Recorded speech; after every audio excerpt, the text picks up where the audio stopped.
अस्सलामुअलैकुम नाज़रीन, आपको मैं खुशामदीद करती हूँ फेस टू फेस में। मैं हूँ फराह हाशमी और सबसे पहले 14 अगस्त आप तमाम पाकिस्तानियों को बहुत बहुत मुबारक हो।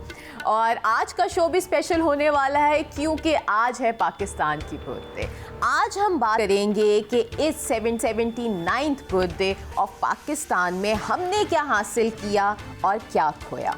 साथ ही साथ हम बात करेंगे जंग से परेशान अमरीकी फ़ौजियों ने खुले समुंदर में खुदकुशियां करने की कोशिश की और साथ ही साथ लाहौर में चंद घंटों के अंदर पुलिस पर मुख्तलिफ मुकामात पर हमले।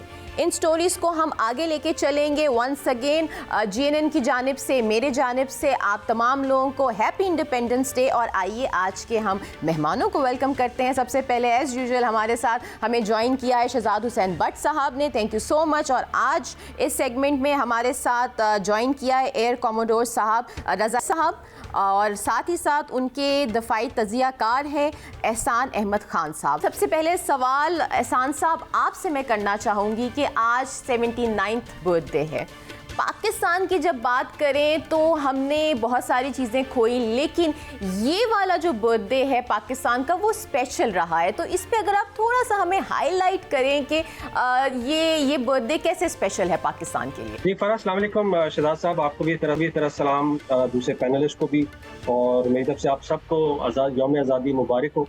ये अल्लाह ताला का बड़ा करम है हमारे ऊपर कि हम एक खुली फ़ज़ा में सांस लेते हैं। हमारे बहुत मसाइल हो सकते हैं, 47 से लेके अब तक तकरीबन 8वीं दिहाई हमारी कंप्लीट होने वाली है। हमारे पास अच्छे वक्त भी रहे, बुरे वक्त भी रहे।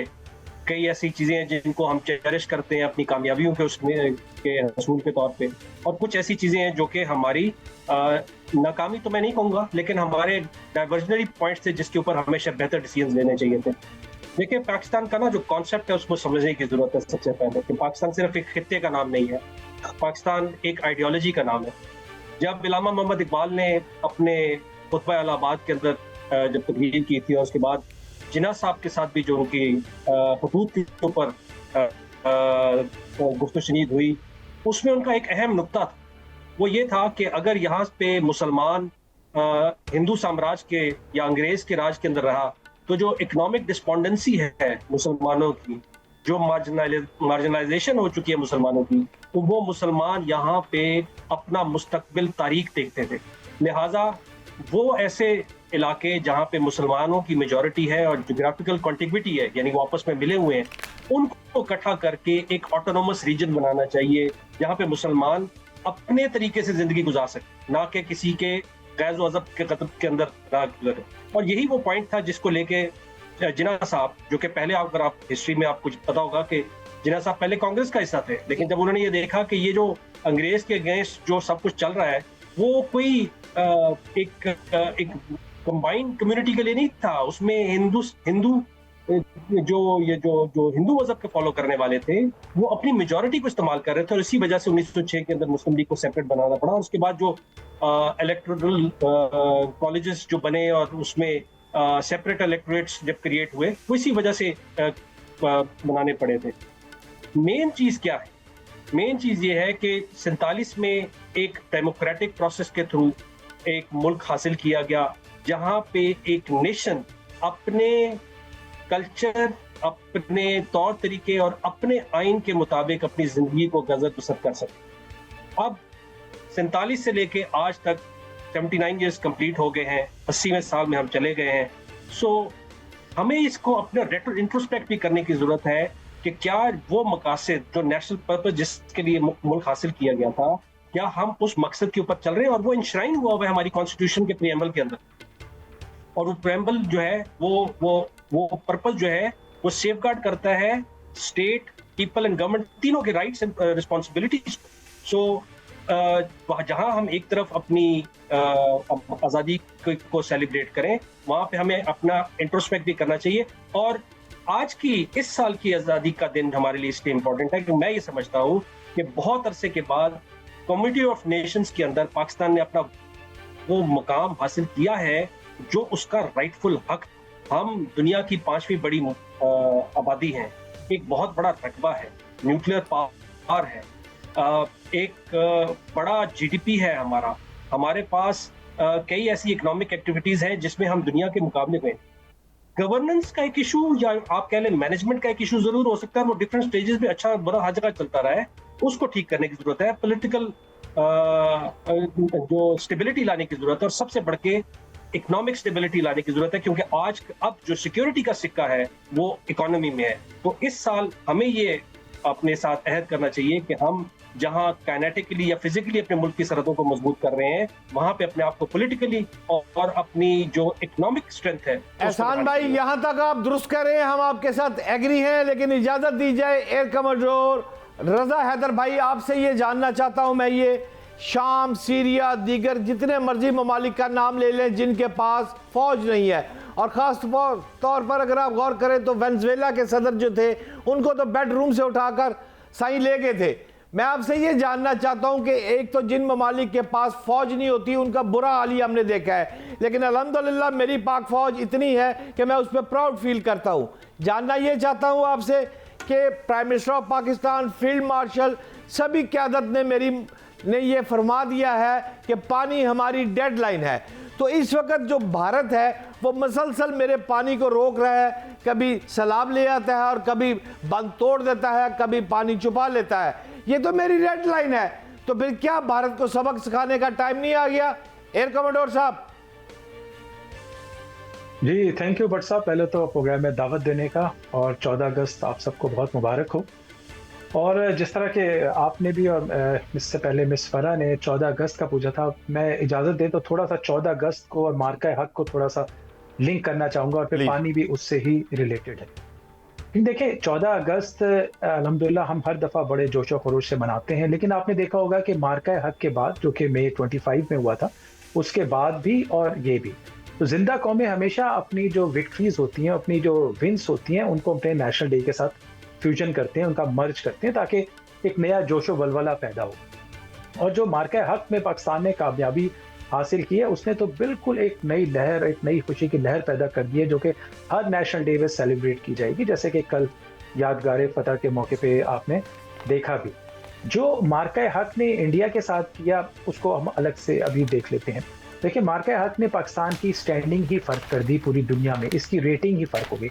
अगर हम पहले एक रीजनल स्टेट थे तो हम रीजनल पावर बन गए, और अब रीजनल पावर ही वो है जो ईरान और यूएस की नेगोशिएशंस भी करा रही है और मक्का एग्रीमेंट भी करा रही है। ये जो है मैं समझता हूँ मार्का हक था, जहाँ से हमारा एक स्टार्ट हुआ था, बिगनिंग ऑफ राइज, और वो अब अल्हम्दुलिल्लाह चल रही है। और अब हम एक देखें तो रीजनल कनेक्टिविटी कर रहे हैं, एग्रीमेंट्स कर रहे हैं, सिक्योरिटी के एग्रीमेंट्स कर रहे हैं।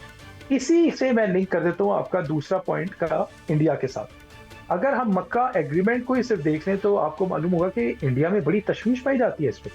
देखिए अब सऊदी अरब और टर्की, तो क्या इंडिया हमसे कोई ऐसी जंग कर सकता है जहाँ पे वो टर्की और सऊदी अरब के साथ भी जंग करना चाह रहा हो? टर्की के साथ उसके $10 बिलियन के ट्रेड है, सऊदी अरब के साथ $40 बिलियन का ट्रेड है। वो अफोर्ड ही नहीं कर सकता कि ये दो मुल्क उसका ट्रेड को ख़त्म कर दें। दूसरी बात, इंडिया के साथ जो इस आइसोलेशन हुई है इस पूरी यूएस ईरान वॉर में, उसकी मेन वजह मार्का हक है। दुनिया को पता चल गया, जैसे एहसान साहब ने भी कहा, कि पाकिस्तान एक न्यूक्लियर पावर भी है और एक कन्वेंशनल पावर भी है, बहुत स्ट्रॉन्ग कन्वेंशनल पावर है, जो कि रिस्पॉन्स दे सकती है किसी भी मुल्क को, और इंडिया जैसे एक बड़े मुल्क को भी। तो वो जो यूएस इंडिया को 2 फ्रंट वॉर के लिए तैयार कर रहा था अगेंस्ट चाइना, और इंडिया अपने आप को फॉर पाकिस्तान, वो तो एक पाकिस्तान से भी नहीं लड़ाई कर सकता इंडिया। इसका रिजल्ट क्या आया, अब ये देखें। रिजल्ट ये आया कि जो यूएस की नेशनल सिक्योरिटी पॉलिसी थी 2024 की मैं बात कर रहा हूँ, जो 24 में जो बाइडेन ने दी थी, उसमें चाइना थ्रेट था और इंडिया पार्टनर था यूएस का, और इंडिया को बिल्ड करना था अगेंस्ट चाइना। ये थी 2024 अक्टूबर में आई थी। और अभी जो आई है पॉलिसी अक्टूबर 2025 में, ये ट्रम्प की आई है, जो कि मार्का हक के बाद आई है, इसमें इंडिया का जिक्र ही नहीं। चाइना अभी भी थ्रेट है, इंडिया का कोई जिक्र नहीं है, which is a clear evidence के इंडिया एक अपनी पोजीशन खो चुका है, स्पेशली साउथ एशिया में तो बिल्कुल, वर्ल्ड में तो बिल्कुल ही, और साउथ एशिया में भी जो अब इस वक्त रीजनल मैं कहता हूँ पावर है, बल्कि मैं इसको एक लिंक भी करना चाहूंगा इंटरनेशनल रिलेशन की थ्योरी है, पावर ट्रांजिशन थ्योरी। पाकिस्तान जो है ना, वो ट्रांजिशन कर रहा है एक पावर से दूसरी पावर बिल्डिंग कर रहा है। पानी के केस में अपर रिपेरियन में चाइना ने पहले ही इंडिया को वार्निंग दे दी है कि हम, अगर आप पाकिस्तान का पानी रोकते हैं तो हम आपका पानी भी रोक सकते हैं। तो ओवरऑल चाइना इंडिया के पास अब कोई ऑप्शंस नहीं रही हैं कि वो हमसे किसी सूरत में फाइट कर सके। कन्वेंशनल में वो करके देख चुका है, फॉरेन पॉलिसी में डिप्लोमेटिकली भी वो हार चुका है, और मैं समझता हूँ हर लिहाज से पाकिस्तान की विन हुई है, जो कि आज हम 14 अगस्त की शक्ल में सेलिब्रेट भी कर रहे हैं। बिल्कुल सही कहा एहसान साहब। आपसे मैं जानना चाहूँगी, अब ज़रा हम पाकिस्तान से हटके अमेरिका की करंट सिचुएशन पे बात कर लें। तो इब्राहिम लिंकन की नाकामयाबी के बाद अमेरिका जो है वो जॉर्ज वाशिंगटन की आमद से खित्ते में क्या वही एक अगेन धमकियां पैदा करना चाह रहा है, या सच में सुनने में आ रहा है कि 16 अगस्त को वो हमले की तैयारी कर रहा है? तो अगर ऐसा होता है, जो कि हमें नहीं पता कि होता है कि नहीं होता, तो आपको क्या लगता है कितनी बर्बादी हो सकती है और किस तरह का ये हमला होने वाला है? देखिए, पहले तो ये समझने की जरूरत है कि ये जो कैरियर्स की डिप्लॉयमेंट या उनका चेंज ऑफ एरिया है, वो एक रूटीन प्रोसेस है जिसमें शिप्स अपनी डिप्लॉयमेंट टाइम पूरा करके, बेशक वो न्यूक्लियर प्रोपेल्ड हो, लेकिन उनको कुछ अरसे के बाद अपना डिप्लॉयमेंट एरिया छोड़ना पड़ता है, वापस जाते हैं, लोग चेंज होते हैं, राशन पानी और बहुत सारी चीज़ें होती हैं। ऑल्दो कि अमेरिकन का एक बहुत एलेबरेट किस्म का लॉजिस्टिकल सिस्टम मौजूद है, लेकिन उसके बावजूद एक जो डिप्लॉयमेंट होती है उसके ऊपर कुछ लिमिटेशन होती है। तो अगर इब्राहिम लिंकन चला जाता है और उसकी जगह George W Bush aircraft carrier वहाँ पे आ जाता है, पहले तो इसको कोई बहुत ज़्यादा अलार्मिंग मत समझें। ये एक रूटीन डिप्लॉयमेंट चेंज है, टर्नओवर है, एक जहाज जा रहा है, एक ग्रुप जा रहा है, दूसरा ग्रुप उसकी जगह पे आ रहा है, पहली चीज़। दूसरी, फंडामेंटली अगर आप देखें तो MOU होने के बावजूद भी, इस्लामाबाद MOU होने के बावजूद, जो हमने बीच में 10-11 दिन की एस्केलेशन देखी, 12-13 दिन की, उसमें भी सीज फायर वायलेशन होती नहीं। आज भी UAE के एक टैंकर के ऊपर एक अटैक हुआ है। उससे 2 दिन पहले, अगर आपको ये पता हो, बाबुल मंदब वाली साइड के ऊपर हुतीज ने तंजानिया के एक जहाज के ऊपर स्ट्राइक किया है। सो जो इट्स स्ट्रेस्ड सीज फायर, ये इसमें अभी पीस नहीं आया है। और इस वक्त जो वाहिद प्लेटफॉर्म अवेलेबल है जिसके ऊपर कोई पीस बिल्डिंग की जा सकती है, वो है वो 14 नुकात जो कि इस्लामाबाद MOU के अंदर मौजूद है। वही एक फाउंडेशनल एग्रीमेंट है जिसके ऊपर आगे बढ़ाया जा सकता है। इसके अलावा कोई मल्टीलैटरल या बायलैटरल प्लेटफॉर्म ऐसा नहीं है जिसके ऊपर ईरान और अमेरिका की आपस में बैठ के बात करवाई जा सकती है। तो अगर इन दोनों ममालिक ने अगर कोई बातचीत करनी है तो वो उस मीडिएशन के तहत चल सकेगी जो कि पाकिस्तान और कतर ने करवाई है, इन द लाइन ऑफ जो ये 14 नुकात इस्लामाबाद MOU के मौजूद है। बिल्कुल सही रही बात तो आपने कही कि 16 अगस्त को जी आप मुकम्मल कर ले, मुकम्मल कर। 16 अगस्त का ये एक बड़ा इस पे प्रेडिक्शन करना बड़ा मुश्किल काम है। और उसकी सबसे बड़ी बात वजह ये है कि एक तरफ डोनाल्ड ट्रंप साहब की एक मर्क्यूरियल किस्म की पर्सनालिटी है, जिनका बयान शायद कमरे के दरवाजे से निकलने से पहले कुछ और है और निकलने के बाद जो है वो कुछ और होगा। वो इतनी जल्दी अपनी स्टेटमेंट चेंज करते हैं। कभी लगता है कि शायद उनसे बड़ा कोई जो पीस मेकर कोई नहीं है, और कभी लगता है कि उनसे बड़ा जो जंग को प्रमोट करने वाला है वो कोई नहीं है। दूसरी चीज है कि ईरान की अपनी भी जो चेंजेस आई हैं हायर लीडरशिप के अंदर, उसमें काफी हार्डलाइनर्स मौजूद हैं, जो उस लिवरेज को जो अभी वो एक्सरसाइज कर रहे हैं होर्मुज के ऊपर, उसमें वो चीजें डिक्टेट करना चाहते हैं। फाइनल पॉइंट इसमें ये है कि वो जो ईरान की रिक्वायरमेंट है कि होर्मुज के ऊपर एक सॉवरन कंट्रोल होगा ईरान का, वो कानूनी तौर पे दुरुस्त नहीं है और वो हो नहीं सकता। बेशक ईरान ने जो है जो United Nation convention for law of sea को रेटिफाई नहीं किया हुआ, उसके बावजूद इनोसेंट पैसेज या जो ट्रांजिट पैसेज है थ्रू स्ट्रेट ऑफ होर्मुज, उसके ऊपर चार्जेस नहीं लगाए जा सकते जो कि ईरान इस वक्त। बिल्कुल सही कह रहे हैं। अच्छा भट्ट साहब, मैं आपसे जानना चाहूँगी, अगर मैं ये स्टेटमेंट कहूँ कि खारजा पॉलिसी इस वक्त एक पुलसरात से गुजर रही है, तो आपके नज़दीक में ये स्टेटमेंट सही है, गलत है? बताइएगा प्लीज। दुरुस्त फरमा रही हैं फराह हाशमी साहबा, बड़ा ख़ास लफ्ज़ इस्तेमाल किया आपने पुलसरात को कोट किया है, दुरुस्त कह रही हैं। वाकई हमारी खारजा पॉलिसी जो है इस वक्त पुल सरात से ही गुजर रही है, सबके साथ मुआहिदा कर रहे हैं। लेकिन असल जो आपका सवाल है, मेरे ख्याल में मक्का मुआहिदे की अगर आप बात कर रही हैं, तो मक्का मुआहिदे को समझने के लिए फिर आपको दो अल्फाज बहुत अहम हैं जिनको समझना पड़ेगा। पहला तो कलेक्टिव सिक्योरिटी और दूसरा कलेक्टिव डेटरेंस। यानी कि आम सादा अल्फाज में अगर आप कहें तो कलेक्टिव सिक्योरिटी का मतलब है कि हम में से किसी एक की सलामती का खतरा होगा, तो ये उस मुल्क का मसला नहीं है। ये फिर तमाम मुआहिदा जिन्होंने किया, तीनों अफराद ने, वो तीनों उसमें कलेक्टिव सिक्योरिटी हो जाएगा। इसी तरह अगर आप एग्जांपल दें कलेक्टिव डेटरेंस की, तो उसका भी वाज़ेह मतलब यही है कि जंग शुरू करने से पहले, यानी इसे सोचने पर मजबूर कर दे मुखालिफ को कि यार अगर मैंने इस पर हमला किया तो इन तीन मुल्कों की मजमूई ताकत का मुझे कंपैरिजन करना पड़ेगा कि एक पर हमला किया तो तीन पर हमला है, तो यानी कि हमला करने से पहले ही वो स्टॉप हो जाए। ये है कलेक्टिव डेटरेंस। मैं समझता हूँ ये दो चीज़ें ही मक्का मुआहिदा में सबसे अहम है। अच्छा, अब ज़रा पाकिस्तान की पोजीशन की अगर आप बात करें, तो मेरे नज़दीक तो मक्का मुआहिदा जो है ना, उसमें असल ये नहीं कि तीनों ममालिक किससे जंग करेंगे। असल सवाल ये है कि क्या तीनों मुश्तरका ताकत की पोटेंशियल अटैकर जो है वो हमले से रोक पाएगी या नहीं। यही बात मैं लेके चलूंगा एयर कमोडोर साहब के पास। एयर कमोडोर साहब, आपकी क्या राय है? आपने मेरी गुफ्तगू सुन ली है। मेरी राय तो यह है, आपकी क्या राय है? मक्का मुआहिदे की असल ताकत इस बात में है कि तीनों मुल्क जंग कैसे लड़ेंगे। असल ताकत इस पैगाम में है कि किसी एक को छेड़ने के लिए मुश्तरका ताकत का हिसाब रखना होगा दूसरे को कि यार फिर मैंने एक पे हमला, फिर तीनों पे हमला है। तो किस नजर से देखते हैं एयर कमोडोर साहब? जी भट्ट साहब, आपने बहुत अच्छा प्रीएम्बल दिया है। हम तीनों मुल्कों की स्ट्रेंथ्स को देख लेते हैं और उससे फिर वो कलेक्टिव सिक्योरिटी खुद ही निकल आएगी और उसके फिर इम्पैक्ट्स को भी हम अभी करते हैं। देखिए, पाकिस्तान अल्हम्दुलिल्लाह में इसमें न्यूक्लियर पावर है, the only nuclear power in the Muslim world. ये एक बहुत बड़ी पाकिस्तान के पास पावर है, और साथ ही कन्वेंशनल पावर, जो कि अभी हम बात कर रहे थे, मार के हक में पाकिस्तान ने दिखा दी है स्ट्रॉन्ग कन्वेंशनल पावर जिसमें तीनों सर्विसेज आ जाती हैं। तो ये तो है पाकिस्तान की स्ट्रेंथ।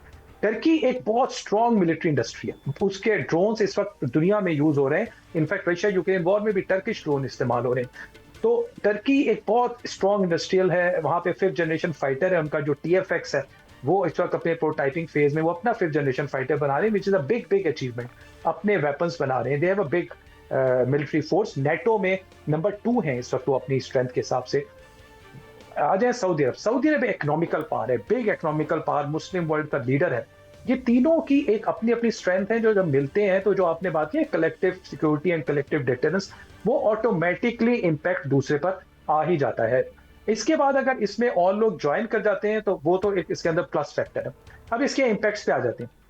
देखिए, जो इसको ईरान ने इसको वेलकम किया और ईरान ने कहा है कि हम इसको यूएस का यहाँ से विड्रॉल समझते हैं मिडल ईस्ट से। मिडल ईस्ट का जो रीजनल सिक्योरिटी कॉम्प्लेक्स है, ये बहुत ही एक सही मायनों में कॉम्प्लेक्स है। और मैं समझता हूँ ये इसलिए कॉम्प्लेक्स है कि यहाँ पे पावर्स हैं, लाइक इजराइल भी है, ईरान भी है, टर्क्स भी हैं, अरब्स भी हैं, जिस वजह से यहाँ पे स्टेबिलिटी बहुत मुश्किल से रहती है। लेकिन USSR की जब ब्रेकअप हुआ था, वहां पे उसके बाद से टोटल पावर मोनोपोली USA की, और USA और उसके बाद फिर इराक कोई वॉर हुई जहां पे USA ने अपना रोल प्ले किया, तो मिडल ईस्ट पे डोमिनेंसी और आ गई। अरब स्प्रिंग आया, अब्राहम अकॉर्ड आया जो कि अगेंस्ट ईरान था, और फिर ये गाजा और ईरान की जंग। ये प्रॉब्ली जो डेंट पड़ा है ना, मैं समझता हूँ इस जंग में, वो इस US की जो प्रेजेंस है ना यहाँ पर, उसको पड़ा है। और सिक्योरिटी जो नेट सिक्योरिटी प्रोवाइडर इसका कौन था, USA का role for the Middle East, वो अब कम होता जा रहा है।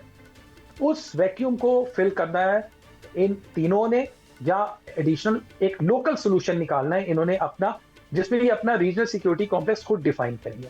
इजराइल में इसमें बहुत बेचैनी पाई जाती है, क्योंकि देखिए इजराइल का तो है, ग्रेटर इजराइल का उसका एक ख्वाब है ना। तो अगर ग्रेटर इजराइल का ख्वाब क्या है कि इजराइल का इन्फ्लुएंस तमाम मिडल ईस्ट में हो, ईरान उसको रिएक्ट कर रहा है, इसलिए वो उसके ऊपर अटैक कर रहा है। लेकिन अगर ये हो जाता है तो ग्रेटर इजराइल तो बिल्कुल शेल्फ हो जाएगा।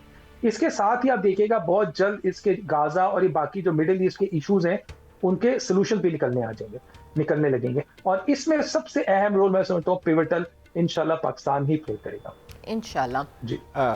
काबिल एहतराम कमोडोर रिटायर्ड एहसान अहमद भाई, आपसे जाते जाते मेरा आखिरी सवाल है, फिर फरा पूछ लेंगी। मेरा सवाल आपसे ये है कि इस वक्त 28 फरवरी 2026 की बात करूं अगर मैं, तो अमेरिका ईरान की जंग शुरू होती है। तकरीबन अगर मैं काउंट करने पर आऊं तो 168 डेज अब तक हो गए हैं, यानी कि तकरीबन 5 माह 17 दिन।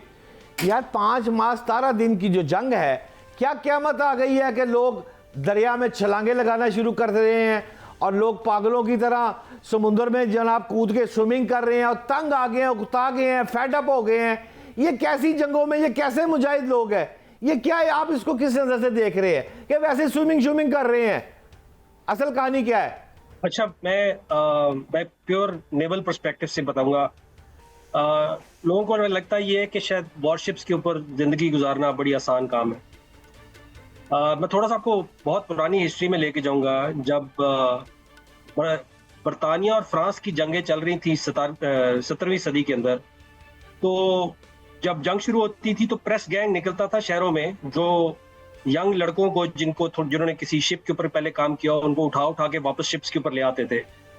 तो लोग छोटे छोटे क्राइम करके जेल में जाना पसंद करते थे, लेकिन शिप पे जाना पसंद नहीं करते थे, क्योंकि जिंदगी बहुत मुश्किल। ये लगता है कि शायद जिंदगी आसान है, इसमें फिजिकल और जो इसमें जो साइकोलॉजिकल इम्पैक्ट्स हैं, जो कि शिप्स के ऊपर जब आप आइसोलेशन में होते हैं, सबमरीन्स में तो इससे भी ज्यादा होता है, लेकिन शिप्स के ऊपर भी इसके बहुत सारे इफेक्ट्स आते हैं। फटीग फैक्टर बहुत ज्यादा होता है, आपको दिन या रात का पता नहीं लग रहा होता। खासतौर पे वो लोग जो कि बिलो डेक्स के अंदर काम कर रहे होते हैं, तो उनकी साइकोलॉजिकल हेल्थ के ऊपर बहुत असर पड़ता है। इसीलिए और ये अमेरिकन बहुत फ्रिक्वेंटली करते हैं कि वो हफ्ता 10 दिन निकालने के बाद सबको ऊपर अपर डेक्स के ऊपर लेकर आते हैं, कभी बारबेक्यू कराते हैं, कोई थोड़ा सा एक ऐसी चीज देते हैं ताकि उनका जो एक कंटिन्यूस ड्यूटी का जो तसलसल है उसको तोड़ा जा सके। यस, इसमें आप कह सकते हैं कि ये वॉर फटीग है, आप कह सकते हैं किसी एक इंडिविजुअल की एक साइकोलॉजिकल मेंटल हेल्थ ऐसी थी जिसकी वजह से उसने इस तरह का काम कर दिया। बट ये कोई अजंबे वाली बात नहीं है, इस तरह के केसेस हो जाते हैं, क्योंकि the life at sea is itself it's quite difficult and quite miserable. यानी इतना आसान काम नहीं है किसी वॉरशिप के ऊपर इतने लंबी प्रोलॉन्ग डिप्लॉयमेंट के ऊपर रखना। और ये इस वक्त एक बड़ा मसला चल रहा है अमेरिकन के लिए, क्योंकि उनकी जो इतनी बड़ी कैरियर फ्लीट रखने के बावजूद वो जो अपनी डिजायर्ड डिप्लॉयमेंट्स हैं, खास तौर पे पैसिफिक में और अभी अटलांटिक से उठा के जहाजों को दोबारा रीडिप्लॉय कर रहे हैं इंडियन ओशन में, उससे जो साइकिल्स 90 से 95 दिन का या 100 दिन का होता है, वो डिप्लॉयमेंट साइकिल इस वक्त 6-6 महीने के ऊपर चला गया है। डेफिनेटली उसके इफेक्ट्स आते हैं। बिल्कुल। रज़ा हैदर साहब, जाने से पहले एक सवाल आखिरी मैं आपसे करना चाहूँगी कि इस 79th बर्थडे पाकिस्तान की आने वाले साल में आप, अगर हम डिप्लोमेसी की बात करें, पाकिस्तान के लिए कोई ऐसी प्रेडिक्शन आप करना चाहें कि आने वाले साल में और क्या क्या हो सकता है, तो प्लीज़ हमारी ऑडियंस से शेयर करें। जी, मैं पाकिस्तान का रोल आने वाले दिनों में बहुत ग्लोबली बहुत ज़्यादा एक्टिव रोल देख रहा हूँ। सबसे पहले देखें, पाकिस्तान ने रीजनल प्लेयर के तौर पे अपना रोल तो प्ले कर रहा है ईरान इसराइल वॉर, ईरान और यूएस वॉर में। उसके बाद मक्का एग्रीमेंट में हम एक की रीजनल प्लेयर हो गए, इसका मतलब हम वो और स्टेप ऊपर आ गए हैं। पहले हम फैसिलिटेटर मीडिएटर थे, अब हम रीजनल प्लेयर हो गए। कंटिन्यूसली हमारा रोल बढ़ रहा है। By virtue of being the nuclear power, role तो हमारा पहले से ही हम मुस्लिम पावर और बाकी दुनिया में P5+2 में हम शामिल हैं, मतलब वो तो हमारा कोई जगह है ही नहीं। लेकिन जो मार्का हक ने हमारा कन्वेंशनल रोल, कन्वेंशनल पावर को डिपिक्ट किया है ना दुनिया के सामने, they were not expecting it, जो पाकिस्तान ने उस दिन परफॉर्मेंस दी है उन 4 दिनों में। और उसी में आप देखें कि हमारी उस जंग के बाद से हमारी पोजीशन ही चेंज हो गई है वर्ल्ड में, पेडिस्टल में। ट्रंप ने तो बेशुमार दफा हमारे राफेल उनके गिरने का जिक्र भी किया, चाइना के साथ हमारे मरासिल, इवन हमारी जो टेक्नोलॉजीज हम यूज कर रहे हैं, चाइना की technology use by Pakistan, J-10C की वैल्यू बढ़ गई, उसके शेयर्स बढ़ गए, because that technology was under use by Pakistan air force, और ओवरऑल एक रिप्यूट। तो मैं तो पाकिस्तान का एक बहुत पॉजिटिव डायरेक्शन इमेज देख रहा हूँ from power as well as from the diplomatic point. Thank you so much. Air commander साहब, जाते जाते एक बात रह गई थी, आपने अभी अपने त्यारे का नाम लिया, क्या दुनिया के बेस्ट 2 त्यारे हैं? मेरा त्यारा वन ऑफ देम? जी, हमारे पास अल्हम्दुलिल्लाह J-10C, J-17, F-16 मिराजिस, ये सारे हैं। और दुनिया में खैर अब तो 6 ये देखें 5th जनरेशन फाइटर्स भी अब तो बेशुमार है, J-35 जिसमें वन ऑफ देम जो कि इंशाल्लाह पाकिस्तान भी प्रोक्योर कर रहा है। और इस तरह जो F-35 है जो अमेरिका है, लेकिन अमेरिका उसको यूज करता है पॉलिटिकल पर्पस के लिए। किसको F-35 देना है, किसको नहीं देना, टर्की को देना है या इंडिया को देना है, नहीं देना। हमारी जो है एक बहुत कंटिन्यूस सप्लाई चेन है विद चाइना, और अल्हम्दुलिल्लाह हमारे पास वो इस पाकिस्तान एयरफोर्स है जो किसी का किसी वक्त भी जवाब दे सकती है। और इंडिया को तो इसका मैसेज उस दिन मिल ही गया 8-0 की शक्ल में।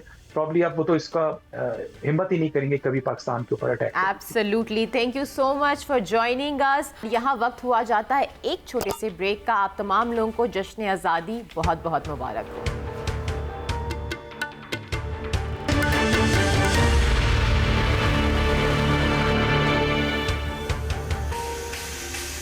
Welcome back to face. इस सेगमेंट में बात करेंगे कि पुलिस पर टारगेट हमला। जी हाँ, लाहौर पुलिस पर टारगेट हमले हुए कल रात को। भट्ट साहब से जानते हैं कि भट्ट साहब ये किस्सा बहुत अजीब नहीं लग रहा कि पुलिस पे टारगेट किलिंग हंट किया जा रहा है, पुलिस को मारा जा रहा है, शहीद किया जा रहा है पुलिस एहलकारों को, और पता ये चला कोई रेहान भट्ट का कोई सीन है। प्लीज हमें बताएं, इसकी जरा कहानी तो बताएं, कहाँ से शुरू होती है? काबिल एहतराम फराह हाशमी साहिबा, बड़ी खौफनाक कहानी है। और भी जो जर्नलिज्म है, मेरी क्राइम रिपोर्टिंग जो इतना अरसा मैंने किया है, इस तरह बिल्कुल एक स्पॉट से दूसरे स्पॉट पर, वहाँ से मोटरवे पे चढ़ना। मैं आपको कहानी सुनाता हूँ, कहानी है क्या, लेकिन बहुत अमेजिंग, ये कोई अजीब किस्म का वाक़या था।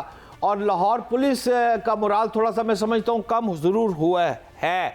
और जिस तरह के मैसेज वायरलेस पे मैसेज चल रहे थे, वो कोई अच्छे कमांडर की निशानी नहीं थी। बहरहाल वो मैसेज क्या था किसी वक्त फिर आपको मैं बता दूंगा। मैं असल टॉपिक पे वापस आना चाहता हूँ। टॉपिक ये है कि एक शख्स पकड़ा जाता है, ठीक है। वो शख्स पकड़ने के बाद जेल चला जाता है। जेल में यही होती है ना, जेल की यारी पक्की यारी। वो जेल की यारी उसकी डलती है कहीं उनसे जो फितना खारिज से तल्लक रखने वाले अफराद हैं। किस जुर्म में? टेररिज्म स्टाइल के बंदे, टेररिस्ट टाइप के। वो बंदों से जब यारी होती है, चूंकि वो एक पिस्तौल के और एक डकैती में बंदा पकड़ा जाता है, वो बंदा रिहा हो जाता है। और ये भी लम्हा फिक्रिया है। अब मैं आपको 3-4 लम्हा फिक्रिया दूंगा। पहला लम्हा फिक्रिया ये है कि ये है मेरी अदालतों का हिसाब कि डकैती का मुल्ज़म नाजायज़ पिस्तौल जेल जाता है, वहाँ से नए फन सीखता है और रिहा होके बाहर आ जाता है। क्यों? अदालत की करन उसका कोई शाती नहीं था, लिहाजा बेल हो गई। अब जब वो बच्चा बाहर आता है, भट्ट बरादरी से वो बदकिस्मती मेरी कि वो भी भट्ट बरादरी से शो कार्ड कह रहा है, पता नहीं मोहब्बत है या भट्ट है, लेकिन वो भट्ट अपने आप को फरमाते हैं। वो भट्ट साहब जो है वो बाहर आकर उन्हीं से जिनके साथ उनकी कुंडी फिट हो चुकी है, हाँ, उनके कहने पर पुलिस वालों को फायर मारना शुरू कर देते। ये आज से 2024 की पीछे चली जाए बातें। ठीक है। मुख्तसरन ये कि वो बिल आखिर पकड़ा गया और एक CTD में काम करने वाला उस वक़्त ASI और आज का सब इंस्पेक्टर जिसका आपने बात की है जो शहीद हुआ है, ये सब इंस्पेक्टर और इसका एक कांस्टेबल, ये इसने उसको मारा था। और उसके बदले में इसका भाई जो है रेहान का भाई फिजान भट्ट, ये 2 भाई हैं और उसने अपने भाई का कत्ल का बदला लेने की एक कोशिश की है। अच्छा, तो आप ये कहना चाह रहे हैं कि सिर्फ एक भाई जिसका नाम रेहान भट्ट है, उसके अंदर इतनी हिम्मत थी कि पुलिस पर रात में खुल्लम खुल्ला हमला करता है और उसकी वजह से जो अहलकार हैं वो शहीद भी होते हैं। मतलब एक इंसान भट्ट साहब, कोई आपको नहीं लग रहा कि प्री प्लान? मुझे लग रहा है, मुझे नहीं लग रहा कि ये किसी एक बंदे की मंसूबाबंदी है। फरा बिल्कुल ठीक कह रही हैं, ये एक बंदे की मंसूबाबंदी नहीं है। ये 3 अफराद, आपने CC फुटेज भी देखी होगी थी। एक इस वक्त एक बाप मर गया है, बाप का बेटा मर गया है, उससे कबल उसका एक बेटा ऑलरेडी मर चुका है। यानी 2 बेटे और एक बाप, तीनों जो हैं ये फारग हो चुके हैं। मैं आपको बताता हूं, अगर जरा गौर करें ना आप, इसको टेक्निकल अंदाज से इस केस को थोड़ी स्टडी कर लेते हैं। पहली लेयर की बात करें, पहली लेयर जो है वो बराह रास्त रिवेंज किलिंग पर जाती है। इंतकाम दिया कि मेरे भरा नूं मारिया सी, मैं भी एना नूं मारांगा, और वही पुलिस जब वो एएसआई था, आज वो सब इंस्पेक्टर है, उसको मैं अपने बाप के जरिए घेरूंगा कि जी मैं अपने बेटे को तंग आ गया हूं और मेरा बेटा इश्तिहारी है, पिछले 2-3 साल से वहां रहता है, उन्हीं के पास रहता है, आजकल आया हुआ है, आप आए नशे की हालत में, उसको पकड़ ले। तो इसमें बाप भी इन्वॉल्व है? बिल्कुल, बाप ही पुलिस के साथ फिटिंग करता है और वो सब इंस्पेक्टर और कांस्टेबल उसके घर जाते हैं ये चेक करने कि क्या बाप हमें 2 नंबरी तो नहीं कर रहा। अगर मौके पर हमें कुछ इतला मिलेगी तो हम बाहरी नफरी बुला लेंगे, लेकिन जब वो मौके पर जाता है तो बाप और बेटा दोनों फायर खोल देते हैं। ये है पहली। अगर आप मुझे 1 मिनट और दे दीजिएगा, ये देखें, मैं आपको बहुत इंटरेस्टिंग 2 बातें समझाना चाहता हूं। पहली लेयर रिवेंज किलिंग, मेरे भाई को मारा था, मैंने तुझे मार दिया। दूसरी लेयर ज्यादा खतरनाक, पुलिस के मुताबिक इसका रेहान का तल्लक टीटीपी से है, फितनाल खारिज, उन अफराद से जेल के अंदर जो दोस्ती हुई थी। अगर ये तल्लक साबित होता है तो मैं समझता हूं ये महज जाती इंतकाम फिर नहीं रहता है, बल्कि क्रिमिनल टेरर नेक्सस बन गया है ना जी। किस तरह बन गया है? ये इस तरह बन गया है कि सॉफ्ट टारगेट है। वो लोग जो हैं वो इन अफराद को यूज करते हैं। तेरे भाई को मारा था, हम तेरी हेल्प करेंगे, तू कुछ नहीं कर सकता, गन मेरी, सारा नक्शा मेरा, प्लानिंग मेरी, आंखें ले। आपने टीटीपी का नाम लिया, तो आपको क्या लग रहा है कि टीटीपी को क्या फायदा होगा अगर इस तरीके से पुलिस पर हमले हो रहे हैं? अल्लाह का शुक्र करें, रात 14 अगस्त की रात थी, 13 अगस्त की रात थी, आज 14 अगस्त है। जिस तरह देखिए बदामी बाग से वो फायर मारते हैं, सब इंस्पेक्टर और कांस्टेबल शहीद होता है, वहां से निकलते हैं अपनी प्लानिंग के मुताबिक, जो पहले से पूरा नक्शा खींचा हुआ है, सीधा जाना है स्कीम मोड़ पर, जहां एक मजहबी जमात का दफ्तर है, बहुत बड़ा दफ्तर, आपको पता ही है, वहां पर नहाते लोग बैठे हुए हैं, सिपाही। अच्छा, क्यों नहाते बैठे हुए हैं? वजह क्या है? डंडे लेके क्यों बैठे हुए? ओ भाई, 14 अगस्त हो, ईद, शबरात, इस तरह के जब डेज हो तो पुलिस लाइन से हम अजाफी नफरी मंगवाते हैं। अच्छा। जब वो अजाफी नफरी आती है तो नॉर्मली उनके पास गन्स नहीं होती, उनके पास डंडे होते हैं, सिक्योरिटी होती है, बस इतनी होती। उनको पता था, बदामी बाग से निकलते हैं, स्कीम मोड़ आते हैं, वहां आकर फिर फड़काते हैं, वहां से निकलते हैं और एक MCL सरकारी गाड़ी को कब्जा करते हैं। अच्छा बट साहब, एक सेकंड, हम थोड़ा सा पीछे दोबारा जाते हैं, क्योंकि अभी भी मुझे समझ में नहीं आ रहा। सुनने में ये आया है कि धमकियां मिली थी पुलिस वालों को, तो धमकियों को सीरियस, और ये तो आप ये समझो ना, पूरी फैमिली क्रिमिनल थी, तो उसकी धमकियों को सीरियस क्यों नहीं लिया गया? और अब बात करते हैं सीसीडी। मैंने देखा है, आपने देखा है, सीसीडी ने बहुत अच्छा काम किया, लेकिन अभी प्रीवियस जो एक सीसीडी से गलती से एक गलत शूटिंग हो गई थी, तो उसके बाद क्या सीसीडी अब बहुत मोहतात हो गई, वो पीछे रह करके खेलना चाह रही है? 2 बातें की हैं आपने। पहली बात आपने फरमाई है वो रेहान भट्ट वाली बात। हाँ जी। रेहान भट्ट ने अपने भाई, जो दूसरा भट्ट है, फैजान भट्ट साहब, इसके मरने के बाद इस सब इंस्पेक्टर मरहूम ने 2024 में एक FIR कराई थी, जो आपकी स्क्रीन पर चल रही है, रजिस्टर्ड है जी। ये रजिस्टर्ड FIR में उसने कहा था कि मुझे टेलीफोन करके धमकियां दे रहा, मार रहा हूं। हाँ। मार दिया जाएगा, तो उसको प्रोटेक्शन देनी चाहिए थी ना सब इंस्पेक्टर को, ऑलरेडी पता था। लेकिन इस चक्कर में कि ये मुझे मार दे, मैं क्यों ना इसके बाप को चक्कर देकर इसको पकड़ लूंगा और मैं मार दूंगा, लेकिन वहां वो बंदा शहीद हो गया था, उसको प्रोटेक्शन की क्या जरूरत है? उनके पास तो वैसी गन होती है। नहीं, देखिए, आप ये चाह रहे हैं कि पुलिस को भी प्रोटेक्ट करने के लिए एक और पुलिस दिया जाए? फराद, देखिए, जो बड़े टेररिस्ट होते हैं, जैसे कराची के हैं हमारे उमर विर्क साहब थे, अशरफ चद्दड़ साहब थे, अहमद खान, उनके वालिद अहमद खान चद्दड़, ये जो जिन्होंने, अशरफ मार साहब पुलिस मुकाबले में मर गए थे ना। सवाल ये है कि इन लोगों की सिक्योरिटी के लिए हुकूमत जामन होती है, एक पिस्टल से काम नहीं होना। ये जो बच्चा फायरिंग कर रहे थे दोनों, ये देखिए गन पकड़ी हुई थी, बड़ी ब्रश था, 21 गोलियां निकली हैं स्पॉट से, सब इंस्पेक्टर के पास से। अब मैं आपको दूसरी साइड पे लेके जाता हूं। दूसरी साइड आपने फरमाई है सीसीडी। जी, सीसीडी देखिए, मैं शुरू दिन से जब भी आपके साथ प्रोग्राम कर रहा हूं ना, मैं सीसीडी की हमेशा मुखालफत करता हूं, मावराए आइन कत्ल, लेकिन पिछले 1 माह से सीसीडी जरा सी पीछे हट गई है। तो देखे द मस्त कलंदर हो गई है, पूरे पंजाब में अफरा तफरी लाला पे हुई है। क्यों? The credit goes to CCD. Chattha साहब, उसने एक पुलिस का एक भार होता है। लेकिन उसके बावजूद मैं ये कहूँगा सीसीडी के मैं खिलाफ हूँ, लेकिन उन अफराद के खिलाफ नहीं जो रेप के दौरान, जो डकैती के दौरान रेप करते हैं, उसको वो वाजिबुल कत्ल है। दूसरा, शूटर्स जो पैसे दे के लोगों को गोलियां मरवाते हैं। आप देखें, आप हर वो इंसान जो बनी नौ इंसान के लिए शर पैदा करे, उसके लिए खतरनाक हो, वो वाजिबुल कत्ल है। आपके घर सांप आ जाए, सांप को क्यों मारती हैं? आपके घर बिच्छू आ जाए, बिच्छू को क्यों मारती हैं? आपके गांव में टाइगर आ जाए, क्यों मारती हैं टाइगर को? इसलिए कि वो बनी नौ इंसान के लिए खतरा है। इसी तरह ये जो इंसान है, ये इंसान नहीं, ज़हनी मरीज है जो डकैती के दौरान लड़कियों के साथ रेप करते हैं, वाजिबुल कत्ल है।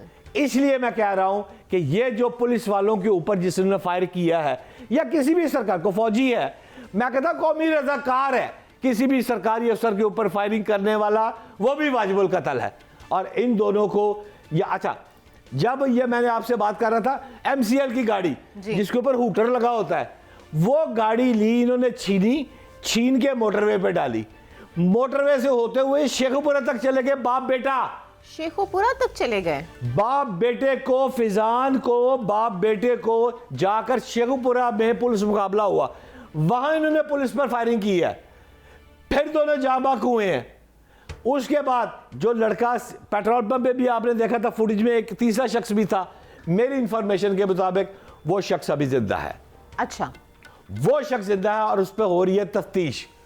उसको भी पकड़ लिया गया? मेरी इंफॉर्मेशन के मुताबिक 3 अफराद में से 2 मर चुके हैं इस वक्त। अच्छा, और एक गिरफ्तार है, मुल्जमान। ठीक है। जबकि हमारे जो शोहदा है वो एक सब इंस्पेक्टर हुआ है, एक कांस्टेबल हुआ है, दूसरी साइड पे फिर 3 फायरिंग हुई।